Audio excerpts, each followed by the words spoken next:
The moment I brought up the internet blackout during Bangladeshi student protest, my examiner immediately cut me off and abruptly shifted the topic.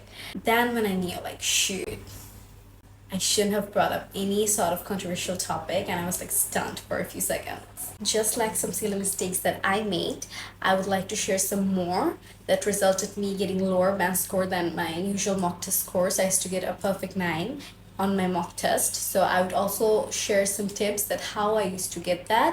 And at the very end of the video, I will share my feedback that I got from British Council. So stay tuned. Video শুরু হওয়ার পূর্বে আমি একটা জিনিস জানিয়ে দিতে যাচ্ছি। এই ভিডিওটা বাংলা বা ইংলিশ দুটোরই ক্যাপশন নিচে দেওয়া থাকবে, সেটার জন্য আপনার সিটিংসে যে জিনিসটা দেখতে হবে যেভাবে আপনি কমফোর্টেবল ফিল করেন। Also there are some people who has maybe some problem or issue with my accent, they couldn't understand. It's okay, no worries. My accent doesn't sound as heavy as it sounds while recording or like in the recordings. So if you don't get to understand, or if you usually don't understand any words that I'm saying or anything, feel free to go through the captions so you can enjoy this video comfortably. Thank you. So my mistake number 1 was I arrived extremely late, just a minute before my actual exam started. There was an incident, actually. I would share that in my experience on IELTS Day video. I'll share that soon, inshallah. So যেটা হয়, আমি এত late করে গেলাম security চেকের পরেই বিল্ডিংয়ে that I felt it under pressure and খুবই রাশের মধ্যে আমার এক্সামটা দিতে হলো. So it was a tense moment. It definitely sort of impacted my test. So my second mistake was during my mock test, my teacher used to sit right in front of me, and it was a face-to-face test, right? But during my mock test, I went for a video call, FaceTiming. They actually selected that themselves. I didn't have any say on that. So knowing that, I should have asked my friends for help and let them, have a test with me on a FaceTime. So যেটা হয়, সামনাসামনি test or video call test, don't take into different, and don't their atmosphere and experience so different. One thing that I would suggest, don't look at yourself. You're gonna look really weird on the screen, so it will distract you while you answer the test questions.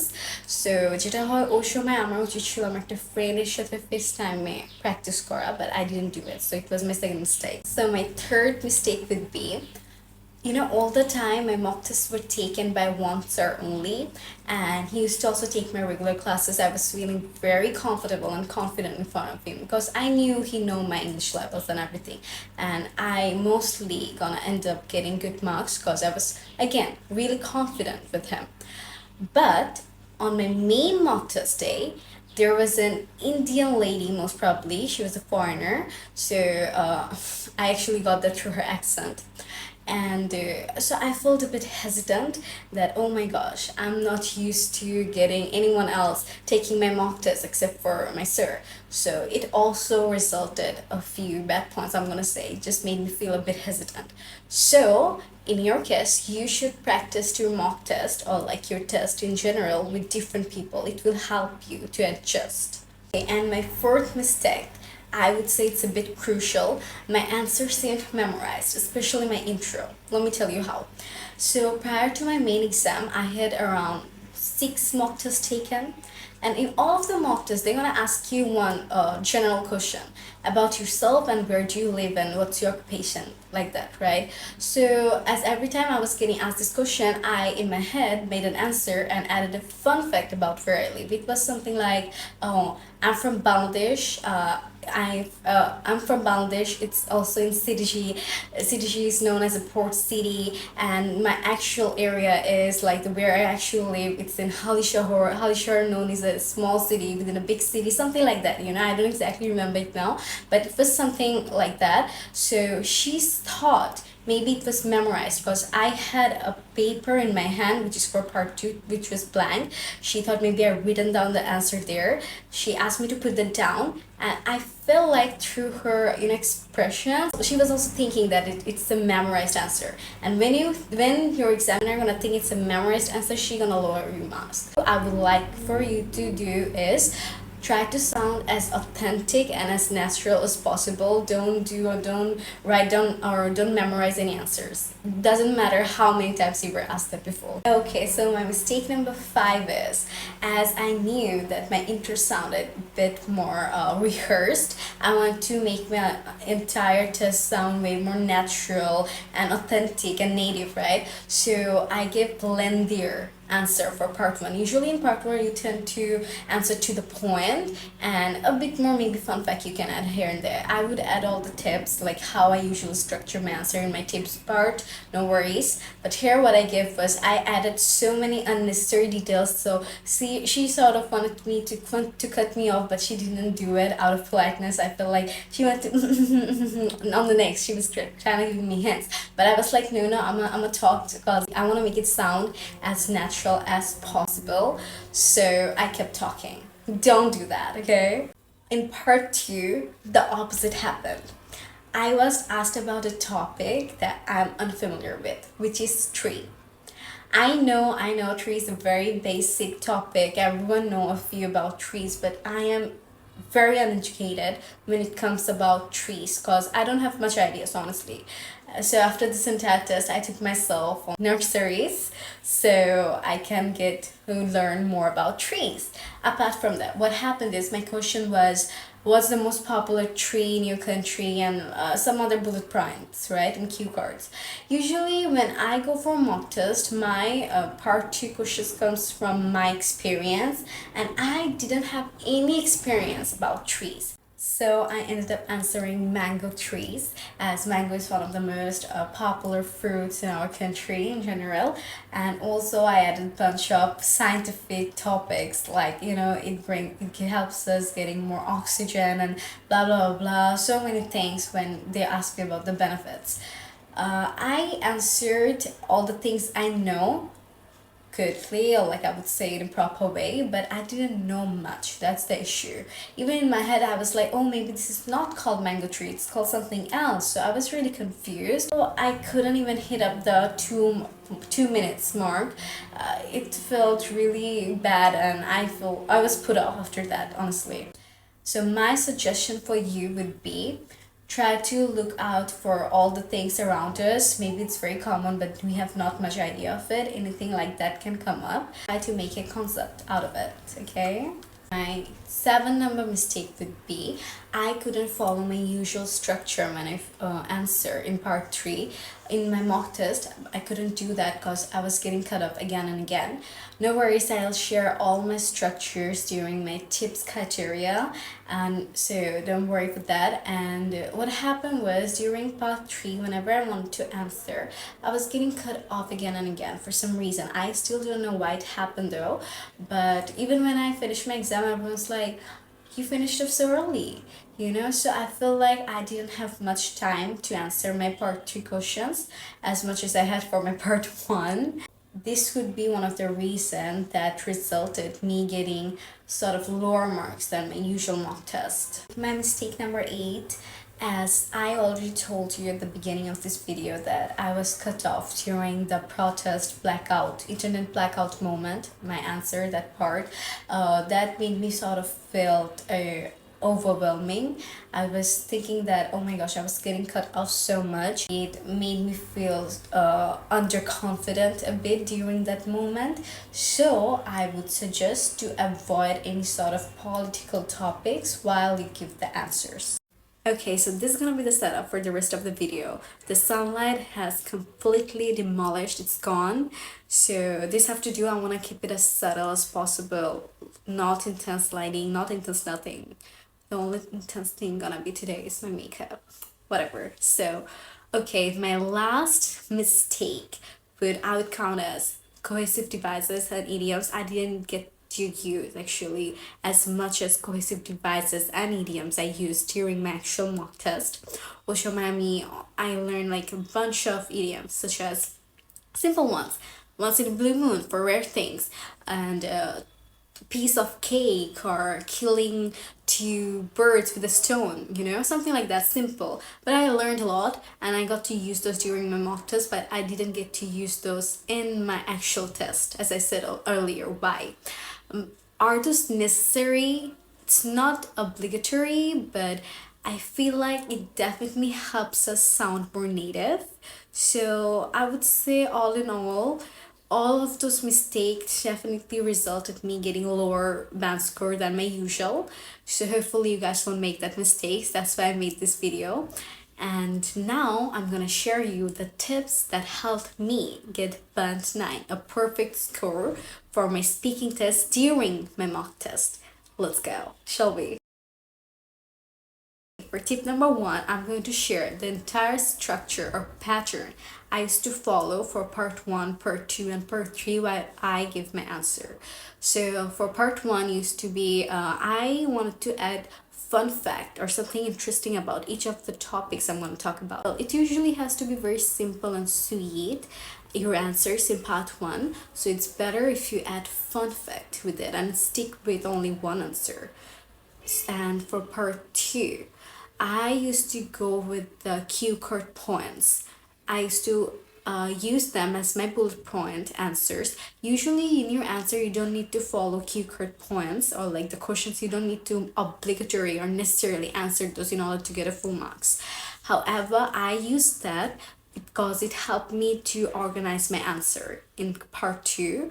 Also, I wanted to say my stories in more details. I usually love talking about the details, so it helped me to hit up my 2 minute part or like 2 minute point. So I would definitely suggest you do that too.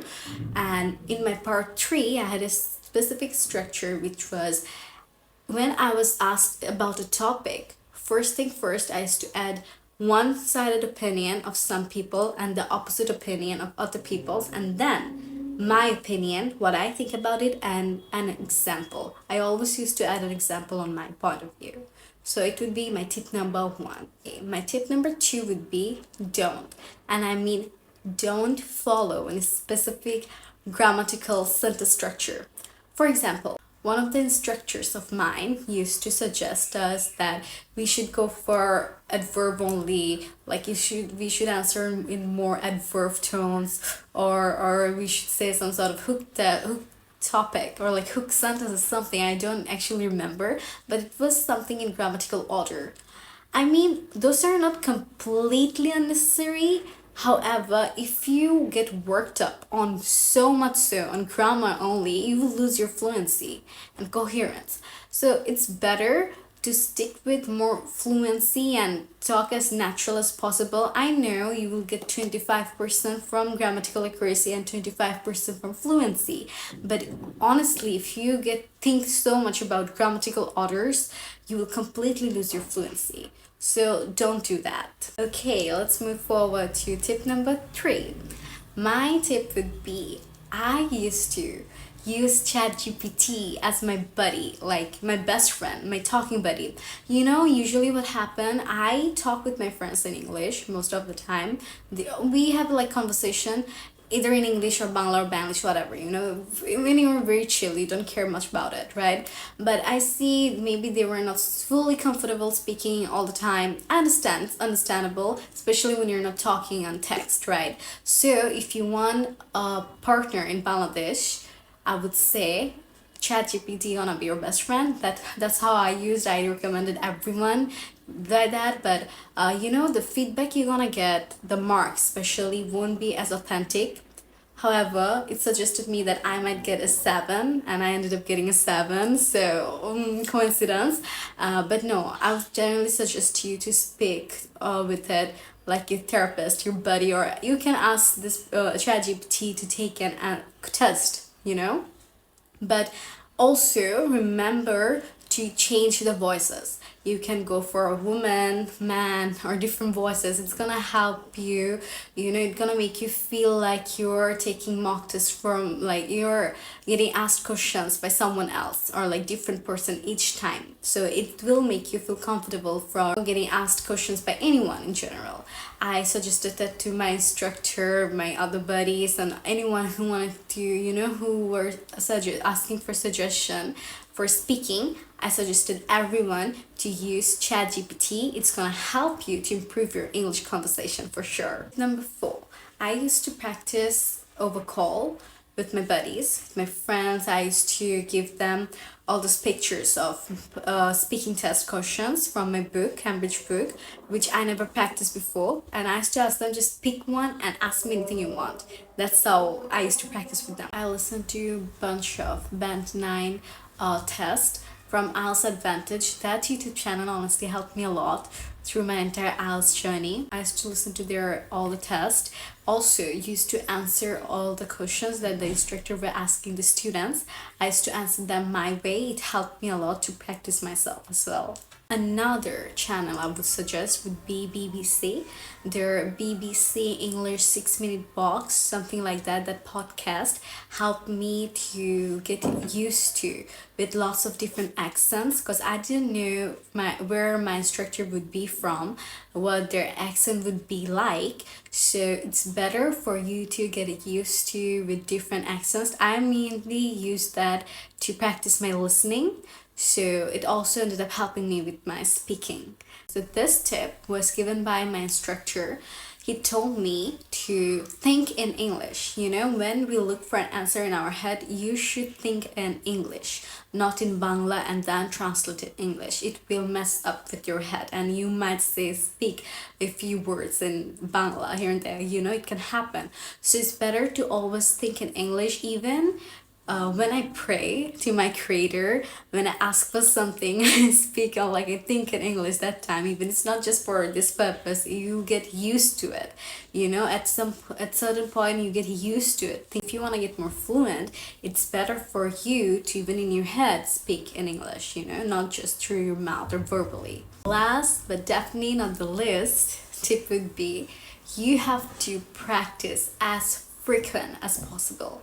If you don't practice frequently, you won't get used to with the fact that you have to have a conversation with someone truly, especially the day before your mock test, the day before your test.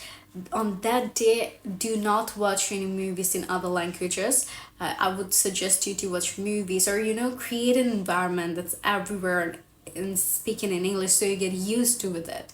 Or else what happens is, when you speak, even for this 15 to 20 minutes, when you speak with the person, like your teacher or your examiner at that time, you might use a word here and there in Bangla out of nowhere. You know, subconsciously it will get out of your mouth. So it's better to create an English speaking environment the day before your exam. Hopefully this tip's gonna help you achieve your desired result. At this point of the video, I would like to share the feedback I got from British Council on my speaking. So they said, test takers at this band can typically speak with ease, clearly and at length, although with some repetition, self-correction or hesitation to search for words or grammar. Speaking is generally well organized and ideas are generally clear and well linked. They use a range of vocabulary to discuss a variety of topics and can use some less common or idiomatic vocabulary, although not always accurately. They can paraphrase well if needed. They can use a range of grammar structure. Sentences are frequently accurate, although there are some errors. Pronunciation is generally natural and clear, but with occasional problems here and there. They are usually easy to understand and their accent does not have much effect on understanding. Okay, and now I would speak out about the section they said, how can I improve? To improve, talk to other people about abstract and difficult current issues. Focus on delivering your ideas well in presentation and discussions, minimizing hesitation as much as possible. Ask yourself, am I arranging and conveying my thoughts in the best possible way? Am I using best possible words and phrases that I know to express my ideas? How can I vary my delivery so that my ideas are understood better? Then work on those things you are not completely happy with yet. Continue reading and listening to natural English language materials and TV to note precise words and particularly effective ways of saying things. think about how you might use this yourself. So this was the video. Hopefully it helped you. I would just love to help you as much as I can. Comment down below any things that you did not understand or you want me to cover in more details. Also, I might not be as frequent, so it's better for you to subscribe to my channel, so whenever I pop up, you can also see my videos. Stay blessed and bye bye. Allah Hafiz.